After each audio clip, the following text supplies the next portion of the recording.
यह कहानी है घमंडी सावित्री की, जो कॉलेज में पढ़ने के लिए शहर गई। शहर जाकर अपना सादगी को खो दी और अमीर लड़के से शादी कर ली।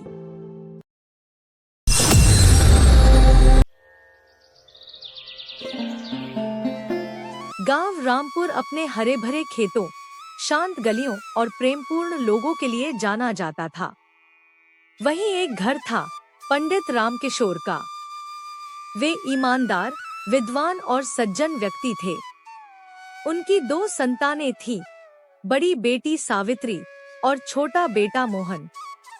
सावित्री बहुत सुंदर थी, गोरी, लंबी, तीखी नाखुश वाली।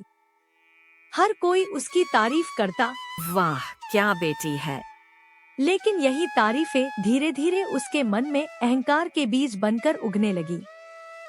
वह सोचने लगी, पूरे गांव में मुझसे सुंदर, समझदार और योग्य कोई नहीं।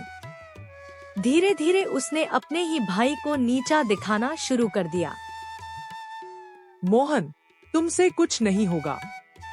तुम तो बस खेतों की मिट्टी में खेलने के लायक हो। और मैं तो शहर जाकर बड़ी अफसर बनूंगी। मोहन बस मुस्कुराता और कहता, दीदी, बड़ा होना सिर्फ रूप या पढ़ाई से नहीं होता, दिल से भी बड़ा होना पड़ता है। पर सावित्री के कानों में यह बात कभी नहीं उतरी। उसके लिए सम्मान, सुंदरता और धन ही जीवन का अर्थ बन चुके थे। स्कूल खत्म होते ही सावित्री ने जिद की, मुझे शहर जाना है, कॉलेज में पढ़ना है। पिता ने डरते हुए उसकी बात मान ली। लेकिन जब वह शहर पहुंची, तो उसकी सादगी शहर की चमक में खो गई। अब वह फैशनेबल कपड़े पहनती, दिखावे में डूबी रहती। माँ का फोन आता तो कहती, अरे माँ, ये सब गांव की बातें मत करो, अब मैं सिटी गर्ल हूँ।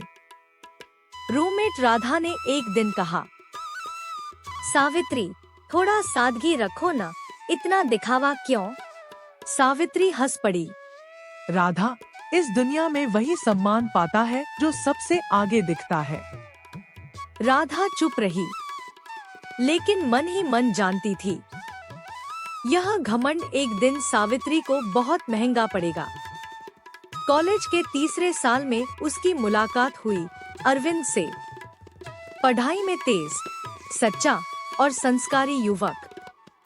धीरे धीरे दोनों में बात बढ़ी और अरविंद के दिल में सावित्री के लिए भावनाएं पनपने लगी। लेकिन सावित्री को उसकी सादगी पसंद नहीं आई।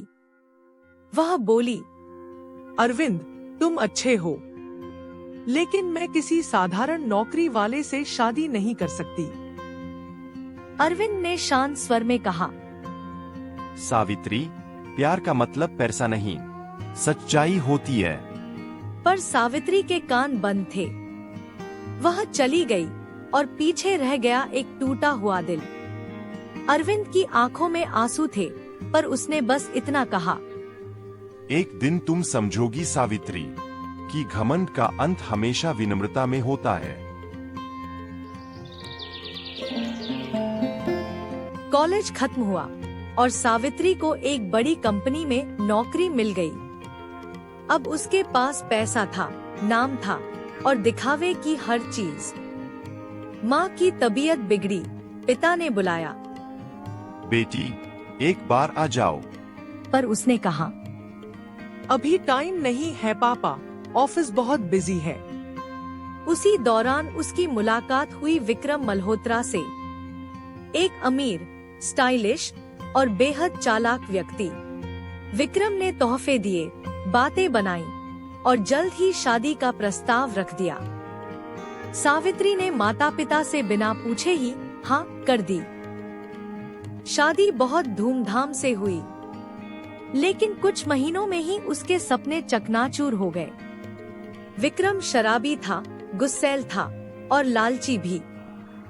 वह अक्सर कहता, तुम मेरे पैसों पर जीती हो, जुबान संभालो। एक दिन सावित्री घर लौटी और देखा कि विक्रम किसी और औरत के साथ है। वह चिल्लाई, तुमने मुझे धोखा क्यों दिया? विक्रम ठहाका लगाकर बोला, तुम्हारे जैसे घमंडी लोग किसी के नहीं होते। सावित्री टूट गई। उसका अहंकार राख बन चुका था। गांव की वही गलियां, वही मिट्टी, लेकिन अब सावित्री के कदम भारी थे। पिता दरवाजे पर खड़े थे। बेटी को देखकर बोले, बेटी तू लौट आई? सावित्री फूट फूट कर रो पड़ी। पिताजी, मैंने सब खो दिया। मैंने गलती की। बेटी, घर लौटने में कभी देर नहीं होती। मोहन दौड़ कर आया। दीदी, अब सब ठीक हो जाएगा। सावित्री ने देखा, वही भाई जिसे उसने नीचा समझा था, अब माता पिता की पूरी जिम्मेदारी निभा रहा था। उसकी आंखों से आंसू थमने का नाम नहीं ले रहे थे। समय बीता। सावित्री ने गांव के स्कूल में अध्यापिका का काम शुरू किया। अब वह सादगी से रहती और बच्चों को सच्चे जीवन का पाठ पढ़ाती। एक दिन बोली, बेटा, सुंदरता और पैसा जीवन की सच्ची दौलत नहीं है। असली सुंदरता विनम्रता और सेवा में है। गांव वाले चकित थे। अब वही सावित्री सबकी सावी दीदी बन गई थी। वह हर गरीब लड़की को पढ़ने के लिए प्रेरित करती। असली उन्नति तब है जब हम किसी और के जीवन में रोशनी बने। एक दिन गांव में स्वास्थ्य शिविर लगा। मुख्य डॉक्टर का नाम था डॉक्टर अरविंद शर्मा। कहीं ये वही अरविंद तो नहीं जिसे मैंने कॉलेज के बाहर नीचा दिखाई थी? जब सावित्री के आमने सामने हुए तो देखा, अरे ये वही अरविंद है जिसे मैंने घमंड में कहा था। अरविंद, तुम अच्छे हो, लेकिन मैं किसी साधारण नौकरी वाले से शादी नहीं कर सकती। सावित्री बोली, मुझे माफ कर दीजिए अरविंद, मैंने आपको बहुत नीचा समझा। अरविंद मुस्कुराया। मैंने आपको पहले ही माफ कर दिया था। जीवन खुद सिखा देता है कि घमंड से बड़ा कोई पतन नहीं। सावित्री की आंखों में आंसू आ गए। अब मैं समझ गई हूँ। अब मैं अपनी बेटियों के लिए कुछ करना चाहती हूँ। मैं तुम्हारे साथ हूँ। दोनों ने मिलकर एक नारी शिक्षा केंद्र खोला, जहां गांव की हर लड़की पढ़ने लगी, सपने देखने लगी। कुछ सालों बाद रामपुर पूरे जिले में मिसाल बन गया। लड़कियां पढ़ने लगी और लोग विनम्रता की कीमत समझने लगे। एक दिन एक नन्ही बच्ची ने पूछा, मैडम, क्या आप कभी घमंडी नहीं थी? सावित्री मुस्कुराई। थी बेटा, लेकिन फिर जीवन ने मुझे गिराकर उठना सिखाया। याद रखना, अहंकार हमें ऊपर नहीं ले जाता, नीचे गिरा देता है। अब वह घमंडी बहन नहीं, बल्कि पूरे गांव की प्रेरणादायी दीदी बन चुकी थी।